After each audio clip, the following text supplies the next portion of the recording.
Bon, Timothée, si je t'ai convoqué si tôt... Alors, déjà, tu m'as pas convoqué, on est chez moi. Non, on n'est pas chez toi. Si, on est chez moi. D'ailleurs, comment t'as eu les clés? J'ai demandé à ta meuf. C'est pas ma meuf. Vous êtes mariés. Ouais, mais c'est pas ma meuf. Vous avez un gosse. J'ai peur de l'engagement. Bref, j'ai une idée. Quoi? On lance une émission. Quoi? On n'est pas bien là avec nos 350 000 projets pas faits? Non, on n'est pas bien avec nos 350 000 projets pas faits, d'accord. On prend deux personnalités, on les fait se rencontrer et ils discutent. Ouais, c'est une interview croisée quoi. Ah non, rien à voir. Parce que là, c'est une discussion. C'est d'ailleurs le nom. Discussion. Bah, ça existe déjà. Discussion. Bah, tu l'as juste dit en anglais là. Disclash. Sklash. Disclash flu. Defluxion. On est en train d'inventer, là. Deflux blister. Blister. Blister en anglais, on dit blister. Blister, comme le papier plastique entoure les DVD. En anglais, c'est du papier plastique pour emballer les DVD pour faire des discussions. Bon, c'est n'importe quoi. Non, mais attends. Pour rendre le truc marrant, on prend deux personnes qui n'ont rien à voir. Genre ton pharmacien et un comptable. C'est complètement con. Mais on fait ça avec des stars. J'accepte. Non. Putain! Ils ont tous dit non! Bah ouais, mais depuis que t'as chié sur tout le monde à Cannes... Et moi, je joue au Palais des Glaces, et je joue à la Scala, d'accord? Et j'en ai rien à foutre, moi. Moi, je suis un génie, moi. Et Vincent Cassel, et je sais où t'habites. En plus, t'avais bu que du coca. Ouais, c'est vrai. Bon, on fait quoi? Mais on demande à ma mère. Ah non, on va pas appeler ta mère, on appelle tout le temps ta mère. Mais elle sera contente. Mais elle est toujours contente. Oh merde. J'ai reçu une réponse. Ouais, moi aussi. C'est qui? Philippe Lachaud. Philippe Lachaud? Mais on se connaît un peu, j'avais fait un petit rôle dans Babysitting. On s'était super bien entendu, il m'avait filé son numéro. Ouais, t'avais fait une figure et t'avais piqué son hume. Bah moi, c'est Michel Gondry. Vous connaissez comment? Non, mais je l'ai sorti de la merde pour un truc avec les stupes il y a des années, je peux même pas te raconter. Ouais, non, m'en dis pas plus. Bah en gros, à l'époque, il travaillait pour un énorme trafiquant de drogue en Colombie qui s'appelait Eduardo Fongo del Pollo Loco del Fuego. Non, mais là t'es en train de m'en dire plus. Bon, bah on y va. Yeah! Blisters! Blister!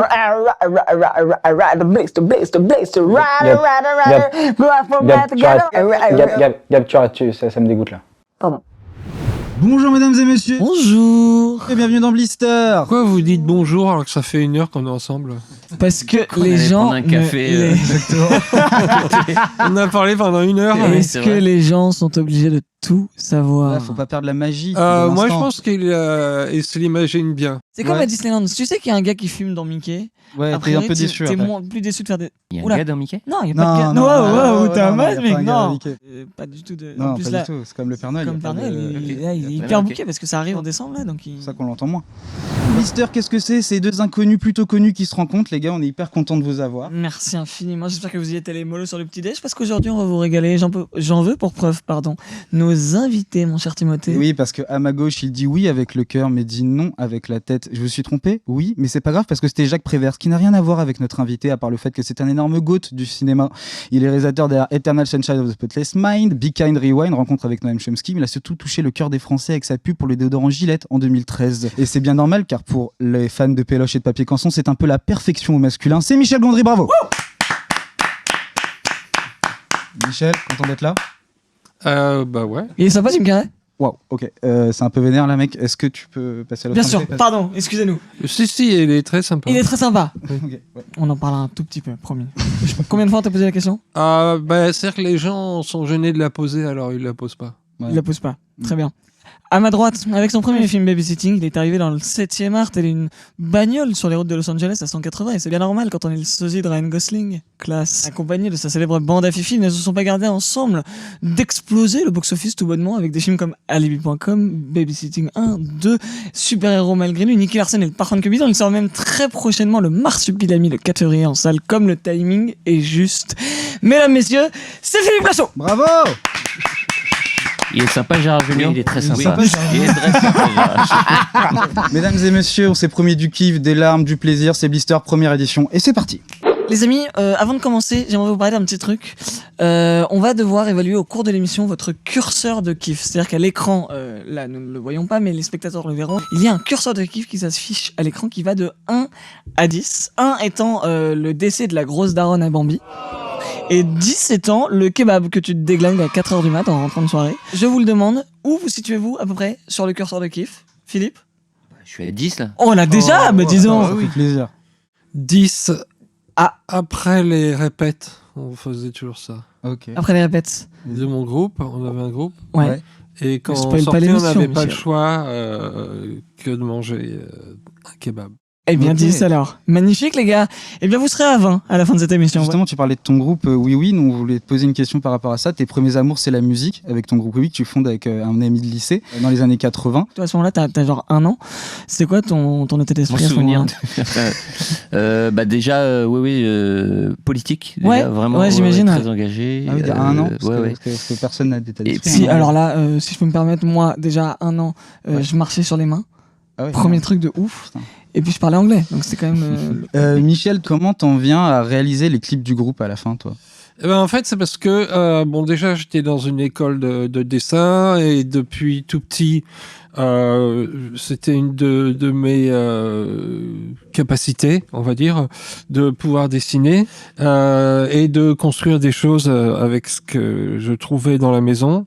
Et puis, j'étais passionné par le système de l'animation ou même du film, l'idée que des images qui s'enchaînent peuvent recréer le mouvement. Alors j'ai commencé par faire des films d'animation et après quand j'ai fait de la musique avec mon groupe, j'ai utilisé ces techniques pour faire des clips.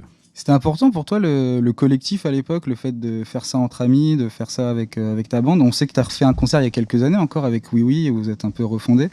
Oui, alors quand on refait des choses, il y a la nostalgie qui vient, et puis on s'aperçoit qu'on n'est pas forcément plus nul qu'avant. Mais sinon, je dirais quand même qu'un groupe, c'est un peu une fausse démocratie. Ah ouais? C'est-à-dire que c'est démocratique quand tu trimbales les voyages en bus et les transporter les amplis. Et ça devient pas du tout démocratique quand tu touches ton chèque de la SACEM. Ouais, Là, ok. c'est plus du tout démocratique. Ah ouais. Bah alors pour venir à l'esprit de bande, j'espère plus démocratique. Du coup de ton côté, toi, t'es connu pour Philippe pour la bande à Fifi, Rim Kérissi, Tariq Boudali, Julien Arrouti, avec qui t'as commencé. Tu fais des sketchs avec lui depuis ton enfance presque. Est-ce que déjà à ce moment-là, toi, quand tu fais des petits sketchs entre potes, t'as l'idée du cinéma derrière toi? Je rêve Mon rêve, c'est vraiment le cinéma. Mmh. Ouais. Depuis très jeune, moi, très très petit, en découvrant les films, les comédies en fait, Ouais. beaucoup de Francis Weber notamment. Après les films, les comédies américaines, puis des frères Farrelly.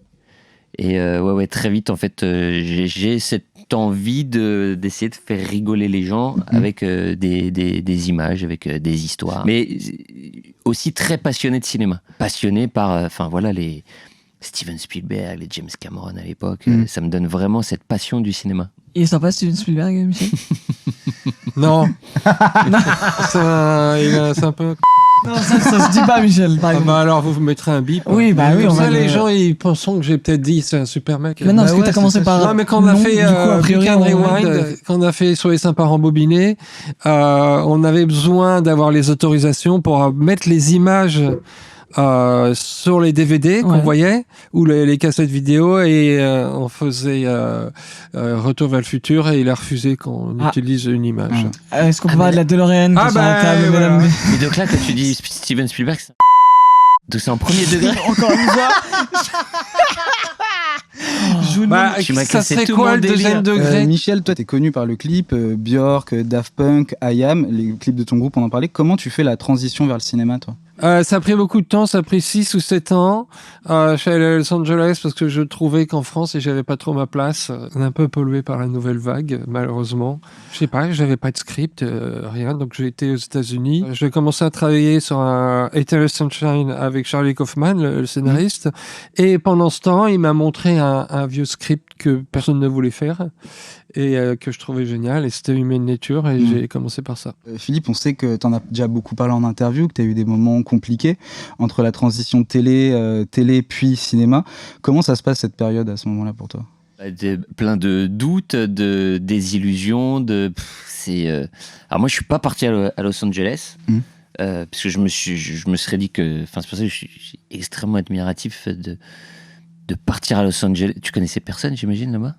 Enfin, quand tu vas. Bah, j'ai été une première fois, j'ai trouvé un agent, rien de spécial. Enfin, quand tu dis j'ai trouvé un agent, tu l'as pas croisé dans la rue, quoi. C'est que t'as Comment tu posé quand trouves même. juste déjà, Comment comment tu trouves un agent à Los Angeles? Bah, c'est-à-dire que j'avais quand même fait des clips pour les Rolling Stones Ah, mais oui, ça. Ah, t'avais déjà un bagage, un gros bagage. Oui, et puis j'avais beaucoup tourné à l'étranger. Donc Ah oui, c'était d'accord, pas ok. complètement. Je parlais avec mon sac à dos, etc. D'accord. Parce que moi, si je partais ouais, je me serais dit que c'était encore plus inaccessible qu'en France. Parce que moi, je parlais la langue déjà. ce qui est pas rien, parce que je parle très Mais- mal anglais. Tu as eu un stigma de venir de la télé pour passer au cinéma? Alors, moi, c'est particulier, c'est-à-dire que c'était un plan de carrière, en fait. C'est-à-dire, comme mon rêve était de faire du cinéma et que ça me semblait complètement inaccessible, j'ai des parents qui n'étaient pas du tout dans l'art, une mère couturière, un père assureur. Tu sais, ça semble tellement abstrait de dire, mais comment tu fais du cinéma? T'as pas d'adresse. Enfin, sauf que à l'époque, il y avait beaucoup d'artistes qui passaient par la télé et faisaient du cinéma après. Ouais. Chabat, enfin, les nuls. Et je me disais, c'est peut-être une passerelle possible. Donc, tous les courts-métrages que je faisais, j'avais tout compilé, les sketchs sur des cassettes, pour les envoyer aux chaînes télé, aux boîtes de production. Donc, c'était vraiment un plan de carrière. Donc, c'est comme ça que j'ai commencé à la télé, mais pour faire du Mais avant, c'était être premier assistant. Ah oui, d'accord. Pendant jusqu'à peut-être la nouvelle vague ou même après, le cursus c'était d'être assistant d'un grand réalisateur et puis après on passait. Parce que quand tu fais les clips, le but, pareil, c'est comme un plan de carrière, c'est-à-dire que tu fais des clips pour faire du cinéma. Le cinéma est un but ultime pour toi? Non, j'y pensais pas du tout. Je pensais que j'étais pas du tout capable de faire des films et j'y pensais même pas. Moi, quand j'étais petit, c'était comme de fabriquer une voiture, quoi. Ça me venait pas à l'idée. Les clips, à travers mon groupe, ça me paraissait plus accessible. Et puis, entre-temps, j'avais quand même appris à fabriquer des images, faire de l'animation. À un moment donné, c'était un jour, on a fait un clip pour Björk entièrement en film, monté en film, etc. Et on l'a projeté en salle. Et là, je me suis dit, faudrait quand même que je fasse un film, parce que c'est autre chose. Toi, Philippe, t'as eu plein de films qui se sont pas faits, Le Petit Navire, Qui a tué la mort, tout ça, plein de comédies qui n'ont pas abouti. À un moment, tu y arrives avec Babysitting, enfin. Est-ce que tu te dis à ce moment-là, ça y est, il se passe un truc, ça y est, j'ai mon pied dedans? Quand Babysitting se fait par miracle, déjà, ça ne devait jamais se faire parce qu'on ne trouvait pas les fonds, parce que on n'avait pas fait de film avant, donc c'est très très compliqué de financer ça. Donc quand ça se fait par miracle, moi j'ai déjà la première table, déjà je m'estime heureux, je me dis déjà j'ai réalisé mon rêve. C'est mon premier rêve, moi c'était de faire une comédie au cinéma. Donc tu sais, je peux cocher, je dis ça je l'ai fait. Après, là où c'est encore plus exceptionnel, c'est de se dire si ce film a suffisamment de succès, c'était pas cher, donc il fallait pas énormément d'entrées, mais j'aurais peut-être la chance de prolonger ce rêve et d'en faire un second. C'était ça, déjà je m'estimais incroyablement chanceux, enfin j'étais fou de joie, quoi. Et toi, Michel? Est-ce que le point d'ancrage c'était la pub Gillette? Parce qu'on sent que ça a été vraiment une révolution dans le monde. C'est quoi la pub Gillette? Ah, c'est bien. Parce qu'on dit toujours que soit c'est la pub avec Georges Clooney, soit c'est la pub Air France. Non, pour revenir au sujet, toi, au moment où tu fais Human Nature, du coup, est-ce que tu sens qu'il se passe quelque chose? Est-ce que tu sens que ça y est, c'est parti, c'est le cinéma? Ça doit être pareil pour toi. Quand tu finis ta première semaine de tournage, tu te dis qu'il t'en reste 6 ou 8 ou quoi. Tu te dis que tu n'y arriveras jamais. Ça paraît tellement dur, tellement fatigant et tellement chaotique. Plutôt que dans le futur, je dirais que mon sentiment, il est plutôt orienté dans le passé. C'est-à-dire que j'ai tellement voulu à partir d'un certain moment que ça se passe et que je me dis mais c'est incroyable, je suis en train de faire un film. Est-ce qu'il y a toujours ce plaisir du début dans la création? Non, il y a un plaisir. Déjà, je suis conscient de la chance incroyable de faire ce métier. Et ça, je le perds pas et je le vois. Le dernier film que j'ai réalisé, tu vois, on a fini le tournage il y a 1 an. En fait, je voulais pas que ça s'arrête. En fait, la post-prod s'est terminée il y a pas longtemps. Ça me rend triste. À chaque film, je pense que c'est pareil pour toi, Michel, c'est une aventure de vie. Chaque fois, c'est un moment, c'est une aventure de vie où tu vas être un groupe à relever des défis quotidiens, à vivre des choses folles, des rencontres. Et là, c'était tellement exceptionnel sur celui-ci que là, t'as l'impression, le fait de plus travailler dessus, pas me lever, en allant au montage, aux musiques, aux effets spéciaux, ça me manque. Oui, complètement. C'est-à-dire qu'on a une sorte de baby blues. C'est comme les femmes qui ont un enfant, qui ont une petite dépression après.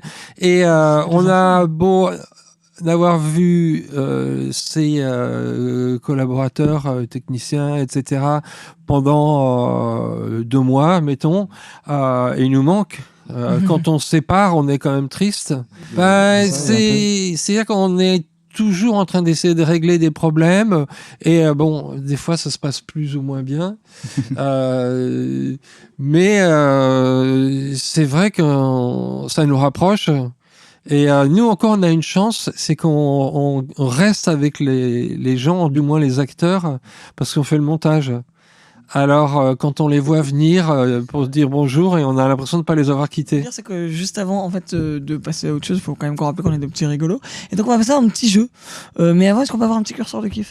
Toujours à 10, moi. Toujours à 10? Ouais. Ah non, alors, je reviens à la mort de Bambi. Ah bon, parce que ça y est. c'était vachement beau. Il y avait un multiplane de Disney. Mais donc, ça veut dire que c'est pas bien, parce que c'est un curseur de kiff. Donc, ça montre à quel point tu... Bah, une fois que j'ai mangé le kebab, j'ai pas envie de manger un Et deuxième. le jeu donc, s'appelle Ah, c'est cet acteur? Non. Le concept est très simple.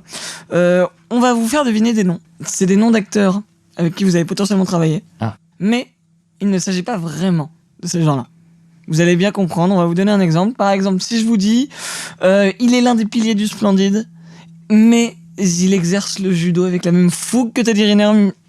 Gérard Judo. On adore les jeux de mots. C'est sponsorisé par Stéphane de Groot. Mais Voilà. avant, je tenais à vous dire un petit truc. En fait, on voulait vous donner des... On est sur un tour. Et ce genre de gags, c'est plus facile de les inventer que de les trouver. Oui, Ouais. mais nous on a beaucoup travaillé. On n'a pas eu envie de vous donner des buzz. Vous savez, pour buzzer, on a trouvé ça un peu chiant. On a préféré des boîtes à meux. Magnifique. Après, tu la retournes. Impeccable. Magnifique. Très bien. Impeccable. Les amis, évidemment, on n'est pas des chiens. Il y a un lot à gagner à la fin. Première manche. Attention, est-ce que vous êtes prêts? Prêts? C'est parti. Top. Il est l'idole des femmes grâce au film L'Arnaqueur, mais c'est aussi une capitale d'un pays du Maghreb.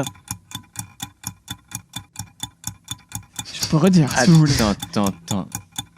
T'as quand même joué dans le film, Philippe. Oui, je sais. Non, mais j'ai l'acteur, mais attends, la capitale du Maghreb. Ah, Romain Tunis. Oui, Romain Tunis. De toute façon, je vais faire 0, mais c'est Non, pas grave. Je mais sens que le attends. curseur de kiff de Michel descend. C'est un premier point pour Là, on a Philippe, l'enterrement de la mère de Bambi, là, je félicitations. Passe à 0, là. On a des adoptions Michel du est passé père à de la Bambi. Attention, manche 2. Elle est une de tes actrices fétiches, Philippe. Mais elle est aussi un dessert au chocolat bien meilleur que le moelleux zéro débat sur déconner qui mange ça. Elodie Fondant. Oui, bravo. Au chocolat, voilà. C'était la petite subtilité. C'était la petite subtilité. On est T'inquiète passé pas, on sur va la- bien- oui, on va... La mort de Mufasa. Voilà. Là, on est passé à la mort de Mufasa. de La face mort de actuellement chez Mufasa. Michel. Les larmes de Simba. T'inquiète pas, Michel. La prochaine est Pas pour toi. grave, j'ai. La prochaine est pour toi, Michel. Attention. Vous êtes prêts?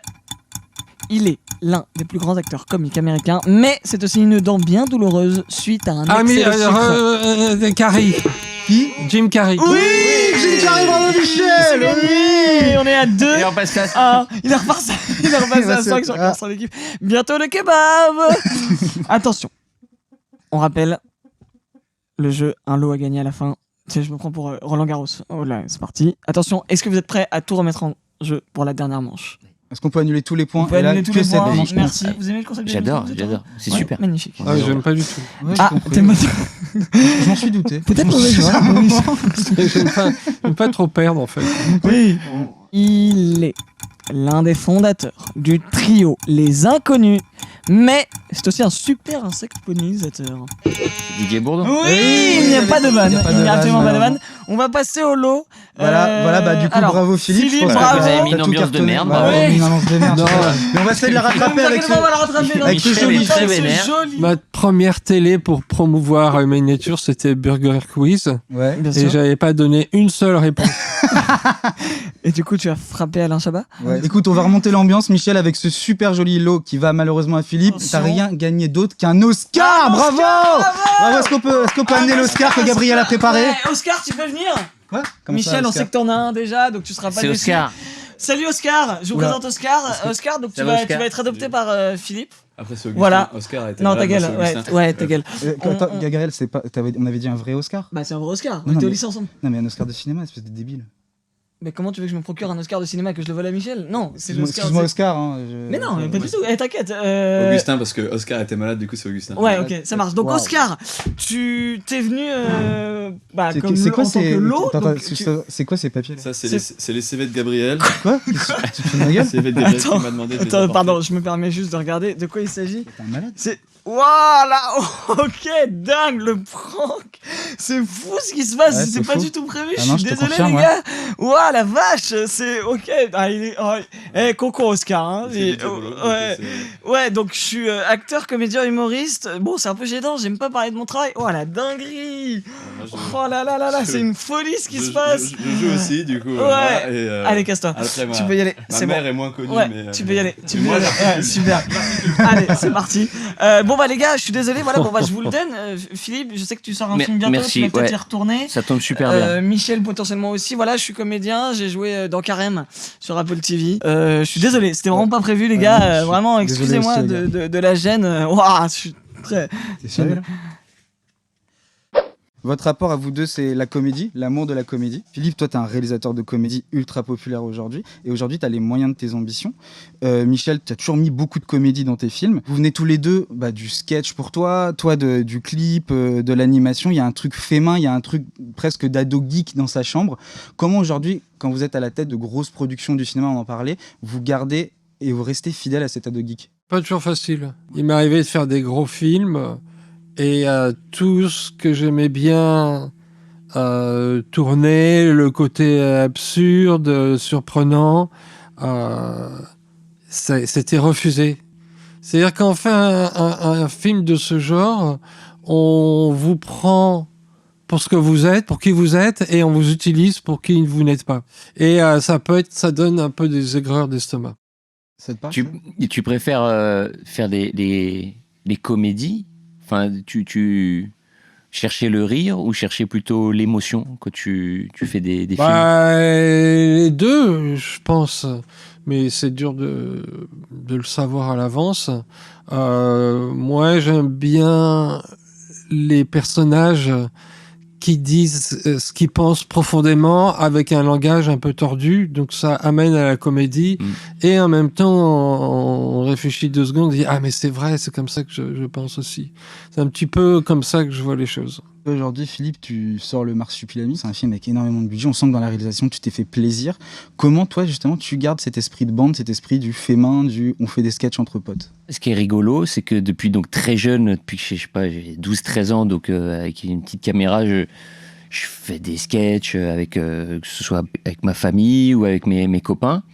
Et en fait, il y a certains gags que j'ai pu faire très très jeune, donc les tester, qui se retrouvent dans des productions plus ambitieuses comme le Marsupilami, alors que je les avais fait avec 3 bouts de ficelle dans le salon de mes parents. Et si l'idée peut être cool ou amusante, tu vois, comme quoi, t'es des petits moyens ou des gros moyens, ça peut fonctionner quand même. Parfois, quand on est dans un film à plus gros budget, on pourrait se dire qu'on va avoir plus de facilité, mais c'est parfois le contraire parce il faut se battre plus pour garder cette spontanéité, parce que ça devient une grosse machine, etc.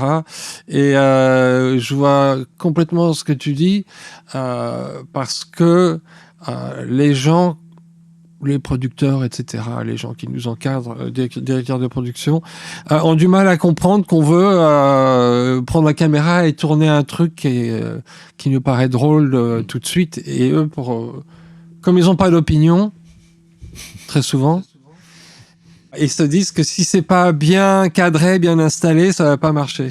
Et aussi, à contrario, des fois, la créativité peut venir des contraintes aussi. Ça t'a sûrement fait ça, que quand on dit non, il n'y a pas l'argent pour faire ceci ou cela, du coup tu te retrouves emmerdé et ça te pousse à être créatif et à trouver des idées qui parfois sont meilleures que celles que tu avais dans un confort où tu dis entièrement, ça peut être Babysitting intéressant. est presque né de ça pour toi. T'as fait un film qui était faisable, quoi. Entre autres, c'est ça, quand on dit il n'y a pas d'argent pour filmer cette action ou ce gag ou cette situation, tu te dis merde, c'était marrant, du coup qu'est-ce qui peut se passer? Et en fait ça te pousse à réfléchir. Même des idées de scénario, enfin de scènes entières, ou d'enjeux, enfin plein de choses, et ça te pousse à être créatif. Donc faut juste faire attention, c'est ça. Parce que j'imagine ça t'est arrivé vu que t'as tourné avec des productions américaines qui devaient être extrêmement ambitieuses, ça peut permettre quand même de réfléchir plus. Le fait de pas être trop dans le confort. Mais ça permet de rebondir sur un truc, c'est l'adaptation. Moi, je vais vous parler de ça parce que toi, tu sors de Marsupilami, donc c'est une adaptation. Toi, t'as fait le Green Hornet, t'as fait L'écume des jours. On dit souvent que l'adaptation au cinéma, c'est une trahison du roman. Pour que ce soit vraiment fait, comment ça se passe par rapport à vous? C'est dur en tout cas. Avec un auteur comme Boris Vian, ça écrase un petit peu. Moi, j'étais un petit peu écrasé et je savais que je m'exposais au jugement des gens parce que les gens ont un rapport très personnel avec ce roman et du coup ils ont chacun leur vision et ça, en général, ça les décevait, enfin pas tous quand même. Je le savais quoi, que ça serait comme ça. C'est-à-dire que les gens qui ont lu 2 livres dans leur vie, ils ont lu L'écume des jours et puis un autre film. Alors que si vous adaptez un roman russe, tout le monde connaît le titre, mais personne n'a lu le livre. Ouais, de fou. Toi, Philippe, justement, au niveau aussi grande œuvre, Nicky Larson. Ouais, pour tous les gens des années 80-90, je pense dans leur intérieur, c'est vraiment une espèce de truc culte, quoi, de nostalgie énorme. Quand tu t'attaques à Nicky Larson, t'as pas le stress d'une œuvre un peu trop grosse pour toi, et de dire putain l'aura du truc, quoi. Alors Nicky Larson, en fait, c'est comme tu dis, en fait, ça se fait à la passion, donc tu réfléchis pas trop. Parce que moi, j'ai grandi avec ça. J'étais vraiment fan du dessin animé à la télé. Donc, tu t'essayes de pas trahir l'œuvre, mais déjà juste pour toi, de te dire, t'as envie quand même qu'il y ait les fondamentaux. Il y a un cahier des charges. Il y a ça. Qu'est-ce qui était marquant dans ce dessin animé? C'était ça. Donc, tu sais que dans le film, il devra y avoir ça. Et après, je pense que consciemment ou inconsciemment, il y aura forcément ton univers qui ressortira parce que qui que tu sois, t'as une identité et tu fais ce que tu sais faire, ce que t'aimes faire. Donc t'essaies d'être proche et de toute façon, quoi qu'il arrive, il y aura ton univers qui sera forcément mélangé dedans, je pense. Vous avez tous les deux travaillé avec des immenses comédiens qui viennent de l'humour. Toi, tu as travaillé avec tes idoles, tu as travaillé avec Gérard Jugnot, Didier Bourdon, tu as travaillé, je pense, avec tous les gens qui te faisaient rêver en comédie. Jamel dans Marsupilami. Jamel dans Marsupilami, justement. Toi, Michel, tu as travaillé avec des énormes noms, Jim Carrey, Dave Chappelle. Seth Rogen. Comment c'est ce travail avec les gens de l'humour? Alors, si je peux vraiment laisser la parole à Michel, parce que je vais être pendu à télé. Non, mais là qu'on parle de ça, c'est ça. Moi, commencer de travailler, parce que là on parle de stars internationales, donc c'est encore une autre échelle. Et je suis très curieux de savoir comment c'est de travailler avec ces gens-là. Alors la première chose à faire, alors ça c'est mon point de vue, même si je le fais, je le dis comme si c'était une règle. La première chose que je cherche à faire, c'est leur faire oublier la caméra. Parce que ce genre d'acteurs, ils font souvent du stand-up et ils ont un rapport avec le public ou la caméra, le 4e mur, comme on dit, je crois, qui fait que c'est très difficile quand ils regardent l'autre acteur de les sentir vraiment engagés dans la scène. Alors ça c'est le premier truc, il faut qu'ils oublient la caméra. Comment tu fais ça pour... par exemple, Jim Carrey m'avait demandé avant le premier jour de tournage de lui donner du travail à la maison, des devoirs. Et je lui ai dit ce week-end, il faut absolument que tu ne parles pas une seule fois de toi, tu vas appeler tes amis, tu vas que leur parler d'eux. Et maintenant, quand j'y pense, je me dis j'ai quand même eu un sacré culot pour lui demander ça. Et il m'a dit que ça l'avait beaucoup aidé.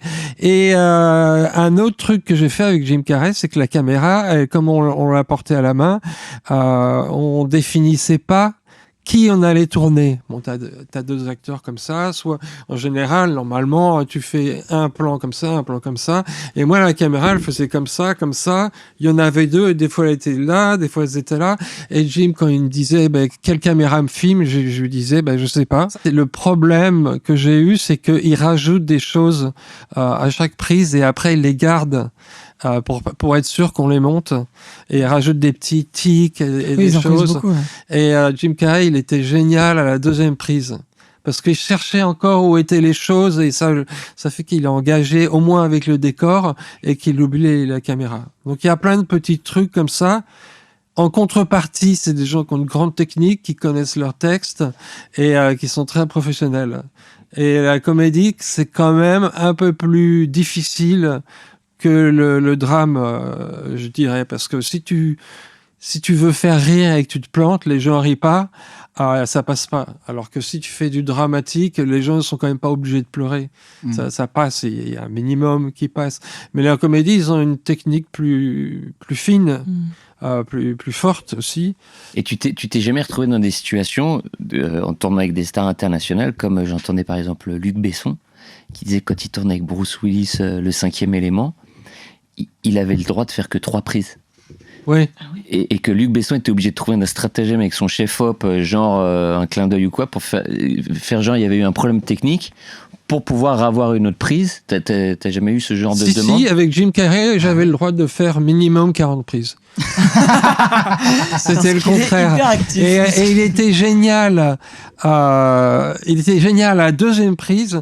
Et ce qui se passe, c'est qu'on en fait. Et à un bout d'un moment, il baisse. Il est de moins en moins bon et tu arrêtes la scène et lui il s'arrête sur un déclin. Je crois que ça va pas. Et donc c'est très frustrant pour lui. On tournait en film pour Eternal Sunshine et il y avait de la neige et le jour tombait. On avait déjà fait le plan serré, le plan moyen, on était au plan large. Il avait déjà fait 5 prises et à la 6e, le film s'arrête en cours de prise. Et il me demande si c'était bien. Je dis ouais, c'était génial, parce que sinon on a arrêté la scène suivante. Et il y a son bodyguard assistant qui marchait partout, qui nous regardait et il a vu, parce qu'en film tu t'en aperçois quand il y a plus de pellicule. Ça fait comme ça. Et après Jim Carrey il est venu me voir, il m'a dit tu m'as dit que la prise était bien, mais le film s'est arrêté. Et je me suis payé la honte de ma vie. Et maintenant, je ne mentirai jamais. Parce que c'est humiliant. Non. Les amis, moi je m'éclate. Voilà, je suis passionné, je suis trop content. On est trop content d'être là. 10. Ouais, je suis encore à 10, moi. T'es encore à 10? Ah ouais, curseur de qui font des Vous allez nous proposer un autre jeu pourri? Ouais, c'est exactement ça. Parce qu'on sentait que t'étais trop heureux, donc on s'est dit faut redescendre. Et... Ah non, mais moi je panique et je trouve rien. Ne t'inquiète pas, parce que dans le prochain jeu, il n'y aura pas de perdant, tout simplement. Est-ce que si je vous dis unpopular opinion, ça vous parle? Avec mon accent du Massachusetts. Oui. Oui, vous voyez de quoi il s'agit à peu près. Magnifique. Eh bien, on fait un petit rappel promo quand même avant de commencer. Philippe, tu sors le Marsupilami. Oui, le 4 février au cinéma. Nous, on s'est tout bonnement fait éjecter de la salle tellement on a rigolé. Voilà. D'accord. Ah, c'est gentil. C'était vraiment, on a Merci, adoré les le gars. film. Merci beaucoup. On a trouvé. En fait, c'est marrant parce que ça coordonne avec toi ton dernier film aussi. Je trouve que c'est ton film le plus personnel. Je trouve que c'est le film où tu as été le plus généreux dans ce que tu as voulu transmettre ou dans l'humour en général. C'est-à-dire que vraiment, on était là, genre, il y a une idée à la seconde. Par exemple, il y a tout un truc sans spoiler de surenchère dans la vanne que je trouve vraiment hilarant. Donc les unpopular opinion, je rappelle de quoi il s'agit. On proclame une idée qui va à l'encontre de ce que tous les gens pourraient penser de cette idée à la base. On juge la personne qui a énoncé cette idée et on lui tire une balle dans la cuisse. Quoi? Non, je rigole, c'est pour voir si vous suivez, d'accord? Ok, c'est parti. Wow. Donc attends, redis la question que... Unpopular dans la vie, un truc que t'aimes pas Et que tout le monde aime. et que tout le monde aime. Moi par exemple, j'aime pas ta mère. Quoi? J'aime pas beaucoup ta mère. Wow, c'est vénère. Ça, c'est Ouais. pas Ah, j'ai cru que tu disais la mer, c'était plus sympa. Ah non, la mère, ça aurait été j'adore plus la mer. sympa. J'adore la je mer. t'avais Saint-Aubin. Ouais, d'accord, ok. Non, mais par exemple, j'aime pas les jeux de société. Moi, Ouais. j'adore, mais. Ouais, par exemple, moi je déteste les soirées jeux. Par exemple, ça me. Je pense Ah ouais, que moi je peux aussi. crever. Ah. Ah ouais? L'apéritif.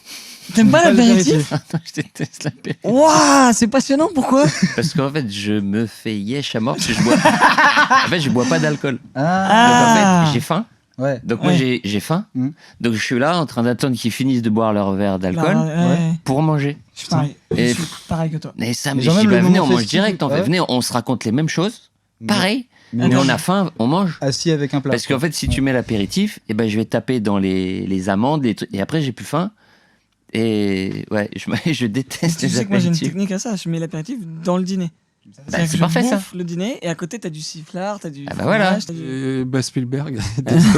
Non, mais si Alors- on peut prendre un temps après, non, parce que ça me passionne. Ah ouais. J'adore. Ouais, ouais. Qui déteste- Non, mais attends, mais je profite de la brèche. Aucun film de Spielberg? Je suis sûr qu'il y en a que j'aime quand même pas mal. Le premier film de Spielberg que j'ai vu, et j'étais assez jeune, je me suis dit, on dirait un storyboard filmé. C'est d'une violence. Tu sais qu'il a changé à titre personnel du coup ma vie et sûrement celle de Philippe. Mais par exemple, quand je vois Lincoln, je me dis, je serais incapable de faire ça. Ah oui. Mais je préfère Bresson, par exemple. Bon, d'accord, je pourrais pas dire que je serais capable de faire Bresson, loin de là. Mais Luc Bresson. Luc Bresson, mais je fais absolument. toujours ce gag aussi. Luc Bresson. Je fais toujours ce gag. Luc Buisson. Attends. Oui, tu veux Vous rebondir. couperez, vous couperez. Non, on Vas-y, coupera. t'inquiète. Vas-y, Attends. fonce. Les Dents de la Mer. Si tu veux, ce que j'aime pas dans Spielberg, c'est tu prends, c'est un peu politique d'une certaine manière, pas politique dans le sens de la société, etc., mais dans le sens du cinéma. C'est-à-dire que tu prends 4 réalisateurs dans les années 70, les studios, ils ont perdu complètement contact avec le public. Ils étaient perdus, ils perdaient de l'argent. Et il y a des réalisateurs qui en ont profité pour faire des gros films complètement personnels. Donc je dirais, il y a d'un côté, t'as Coppola et Scorsese, c'est très schématisé. Et de l'autre côté, t'as Lucas et Spielberg. Les deux premiers, ils ont continué à faire des films personnels, ils ont pris des risques, ils ont gardé cet amour du cinéma, et les deux autres, ils ont fait du fric. C'est-à-dire que ils sont devenus les gens qu'ils ont remplacés. Donc déjà je trouve que c'est pénible. Moi, j'ai jamais aimé La Guerre des Étoiles et je comprends que les gens plus de ta génération sont à fond dedans. Mais moi, ces histoires de hiérarchie et de famille et de dynastie, ça me donne envie de gerber. Et puis Spielberg, c'est toujours sentimental à la fin parce que il suffit qu'il y ait une personne, il suffit qu'il y ait un chien qui survive pour que on oublie une catastrophe horrible. Les amis, pour cette dernière séquence d'émission, on va demander à chacun d'entre vous de poser une question à l'autre. Voilà, donc Philippe, si tu as une question, hein. Attends. Parce qu'on n'a pas le temps. Non, parce que déjà, non, mais je tiens à resituer. Moi, je suis vraiment très honoré d'être face à Michel aujourd'hui. Michel est un génie.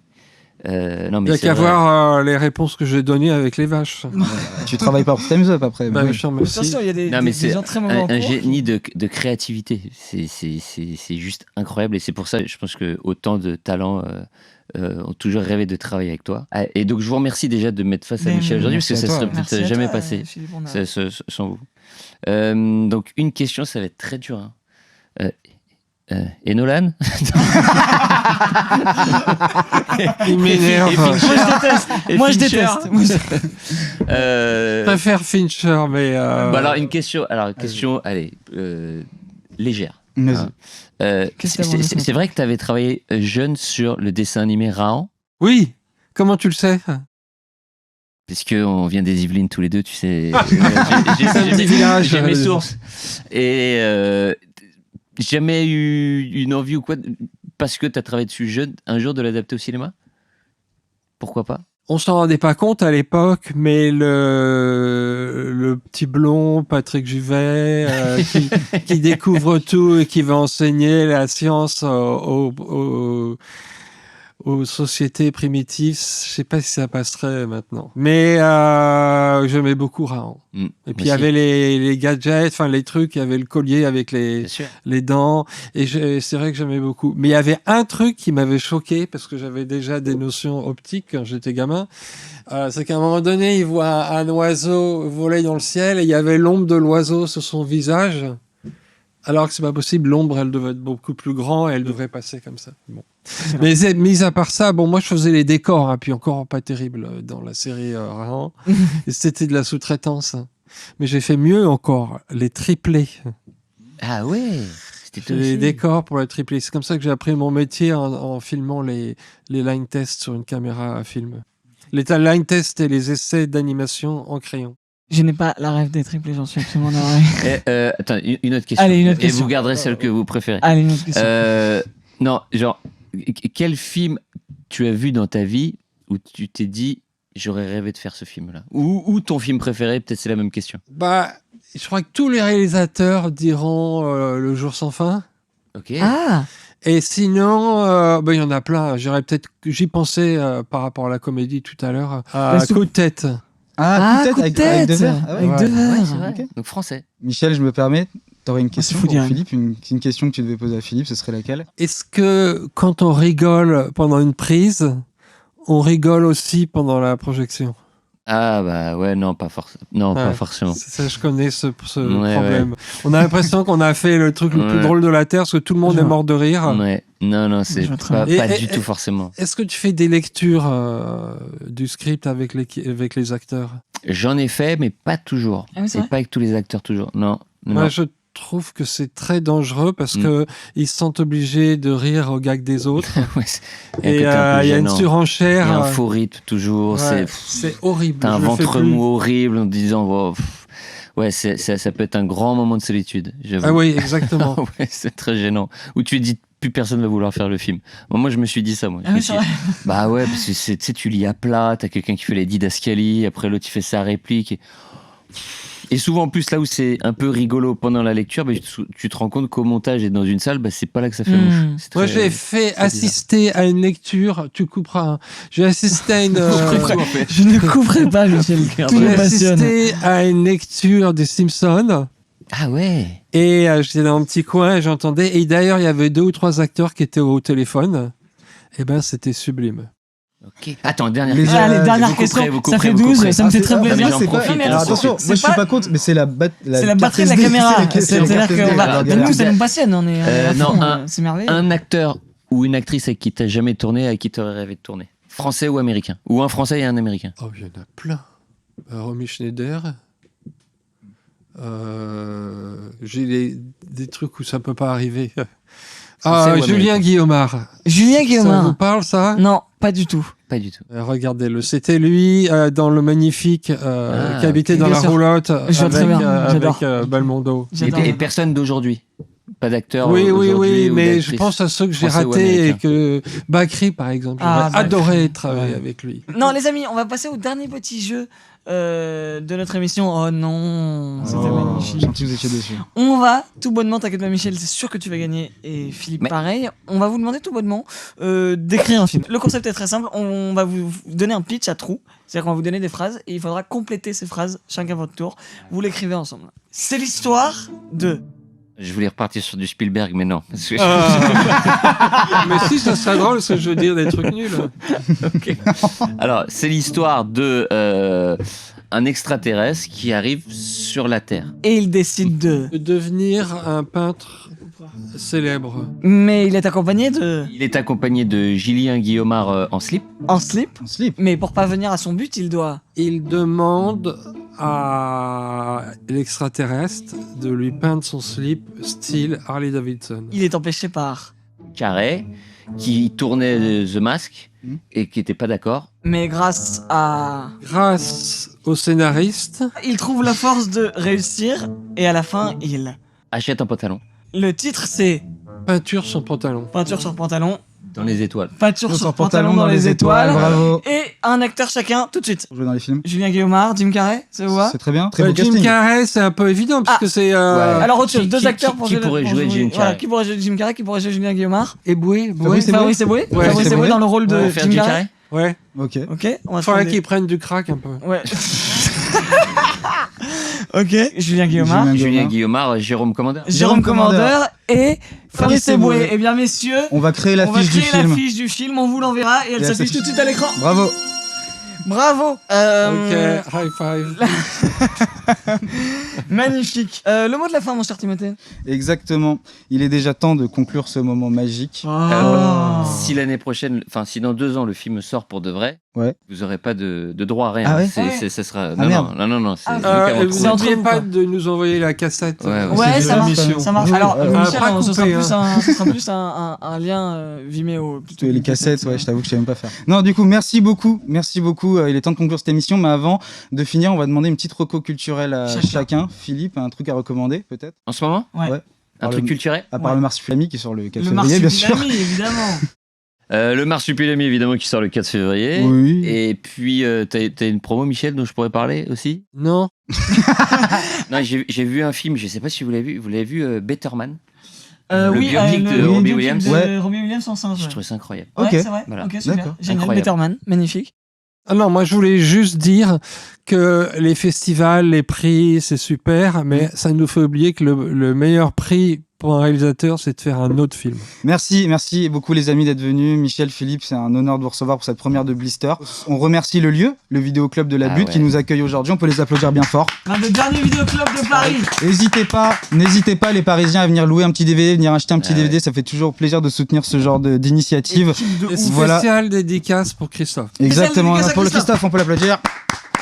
Et je Faire voudrais le- aussi le faire une vidéo. spéciale dédicace à notre équipe technique, Erwan fait. Bazin, la réalisation, Timothée Leguec au son, Marius Series, rédacteur en chef, et tous les autres de l'équipe technique qu'on embrasse bien fort. Merci à vous. Oh, les gars. J'ai raté. C'est gratté. Ça fait un peu nazi.